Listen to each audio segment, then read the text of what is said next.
little model of UFO here that he made.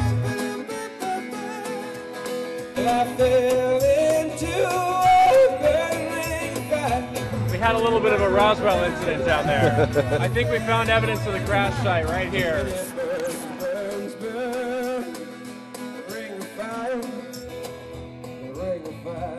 Del Rio CVB director Donna Langford spearheaded the UFO Festival after seeing how successful they were in other small cities. The majority of our tickets have been out-of-town sales. We've had people come in from Georgia, we've had people come in from Arkansas. And from places slightly farther away than that. Fish is our visiting alien. He's been photoed all over town. I took Fish with me to the city council meeting and So you took him to your leaders? I took him to our leaders. As an alien, why would I want to come to Del Rio for my invasion? You would want to come and see the burial grounds of Judge Ward Bean and his son Sam, which are down at the Whitehead Memorial Museum. You believe that's of intergalactic importance?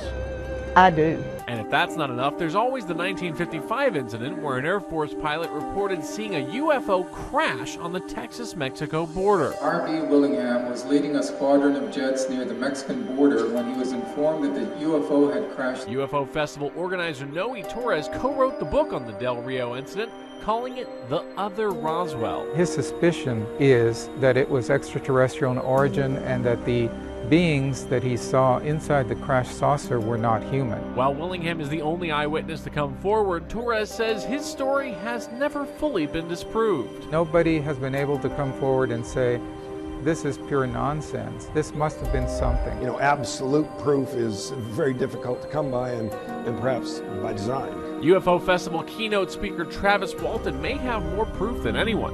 His 1975 claim of an alien abduction in front of 6 eyewitnesses became the basis for the 1993 film Fire in the Sky. I think that what really happened there was I caused myself to be accidentally injured, and they were just faced with the no choice sort of a situation to take me aboard in order to revive me. It's a story he now tells to audiences like the one in Del Rio, both to build demand for a possible Fire in the Sky remake and to energize his believers. It's a source of validation for people that the things that they've seen are real, and that the mockery that some people have isn't warranted. Which might sound odd coming from a guy who speaks to a room full of alien antennas. I used to really take exception to that carnival atmosphere and Halloween costume dress-up sort of thing, but I guess that's a part of the process. A process that, for a day, turned a small Texas town into the center of the UFO universe. Every time we hold a festival, people come forward with amazing stories of their own UFO experiences. You guys had your UFO signed by a guy who was abducted by a UFO? Yeah, he's a really down-to-earth guy. When I turn on the TV and there's something on the Sci-Fi channel or something like that, I'm probably going to end up watching it, where I would